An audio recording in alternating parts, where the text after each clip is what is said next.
தமிழக சட்டமன்ற தேர்தல் நெருங்கும் சூழலில் அரசியல் களம் சூடுபிடிக்க தொடங்கியுள்ளது. தேசிய ஜனநாயக கூட்டணியின் முதல் பொதுக்கூட்டம் இன்று செங்கல்பட்டு மாவட்டம் மதுராந்தகத்தில் நடைபெறவுள்ளது. இந்த கூட்டத்தில் பிரதமர் நரேந்திர மோடி கலந்து கொள்கிறார். இது தொடர்பான தகவல்களை வழங்குவதற்காக செய்தியாளர் பாலவெற்றிவேல் இணைந்திருக்கிறார். பாலவெற்றிவேல், பிரதமர் வர இருக்கும் நிலையில மதுராந்தகத்தில் என்னென்ன பாதுகாப்பு ஏற்பாடுகள் விரிவாக செய்யப்பட்டிருக்கு? என்ன கள நிலவரம்?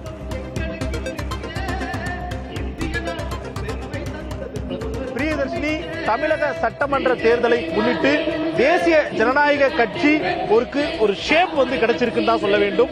தேசிய ஜனநாயக கட்சியினுடைய முதல் மாபெரும் மாநாடு செங்கல்பட்டு மாவட்டம் மதுராந்தகத்தில் இன்று பிற்பகல் 3 மணிக்கு நடைபெறுகிறது. குறிப்பாக இந்த மாநாட்டில் பிரதமர் நரேந்திர மோடி பங்கேற்கிறார்.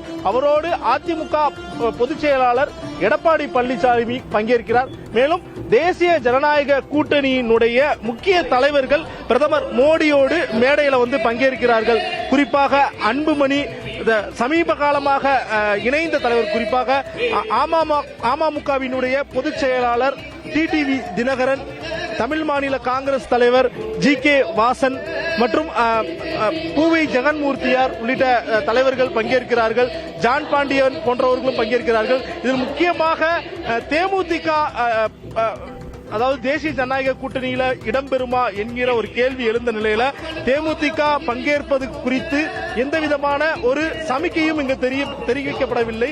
குறிப்பாக இந்த தலைவர்களுடைய புகைப்படத்தை நம்ம பார்க்கிறோம். ஒளிப்பதிவாளர் பாலாவினுடைய அந்த காட்சிகளை பார்க்க முடிகிறது. தேசிய ஜனநாயக கூட்டணியில தேமுதிக, அடுத்து பாமக, ராமதாஸ் தலைமையிலான பாமகவும் இடம்பெறவில்லை. அதே போன்று கிருஷ்ணசாமியினுடைய கட்சியும் இங்கு இடம்பெறவில்லை என்பதை தான் நம்ம சொல்ல வேண்டும். மதுராந்தகத்தில் சுமார் 80 ஏக்கர் பரப்பில் சுமார் 15,000 பேர் அமரும் வகையில அனைத்து ஏற்பாடுகளும் செய்யப்பட்டிருக்கிறது. குறிப்பாக பிரதமர் நரேந்திர மோடியின் வருகை காரணமாக மதுராந்தகத்தில் திண்டிவனத்தில் இருந்து செங்கல்பட்டு வரையிலான தேசிய நெடுஞ்சாலை சுமார் 4 மணி நேரம் மூடப்படும் என கூறப்படுகிறது. அதற்கான மாற்று வழியும் செய்யப்பட்டிருக்கிறது. காவல்துறையினர் முழு பாதுகாப்பில் ஈடுபடுத்தப்பட்டிருக்கிறார்கள். 5 இடத்துக்கு பாதுகாப்பு போடப்பட்டிருக்கிறது. ஒவ்வொரு வழித்தடத்திலும் மெட்டல் டிடெக்டர் அமைக்கப்பட்டிருக்கிறது. இந்த மாநாட்டு பந்தல்ல மொத்தமாக 12 நுழைவாயில் இருக்கிறது. ஒவ்வொரு நுழைவாயிலும் 1000 காவலர்கள் ஈடுபடுத்தப்படுவார்கள் என கூறப்பட்டிருக்கிறது. சுமார் 15,000 காவலர்கள் மதுராந்தகம் மாபெரும் மாநாட்டின் பாதுகாப்பு பணியில் ஈடுபடுத்தப்பட்டிருக்கிறதாக காவல்துறையினர் தெரிவித்திருக்கிறார்கள்.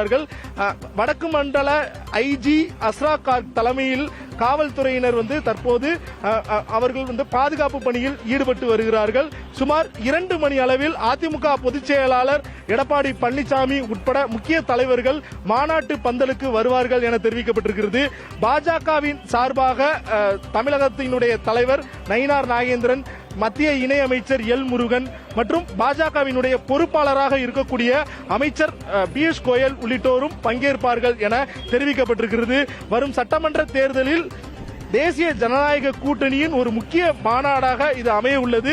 இந்த மாநாட்டில் பிரதமர் நரேந்திர மோடியினுடைய உரை அனைவராலும் கவனிக்கப்படக்கூடிய ஒரு உரையாக இருக்கும் என கூறப்படுகிறது. குறிப்பாக ஆளும் திமுக அரசை விமர்சித்து நரேந்திர மோடி கடுமையாக பேசுவார் என கூறப்பட்டிருக்கிறது. மேலும் கூட்டணியை உறுதிப்படுத்தும் வகையிலும் தமிழகத்தில் பாஜக கால் ஊற்றுவதற்கான வியூகத்தை வகுப்பதற்காகவும் இந்த மாநாடு ஒரு முக்கியமானதாக இருக்கும் என கூறப்படுகிறது. பிரியதர்ஷினி, களத்திலிருந்து விரிவான தகவல்களை வழங்கியதற்கு நன்றி பாலவெற்றிவேல். பிரதமர் நரேந்திர மோடி இன்று மதுராந்தகம் வருகை தர இருக்கும் நிலையில் அது தொடர்பான அவ்வப்போதைய அண்மை தகவல்களை தொடர்ந்து புதிய தலைமுறை ஒளிபரப்ப இருக்கிறது. இணைந்திருங்கள் புதிய தலைமுறையோடு.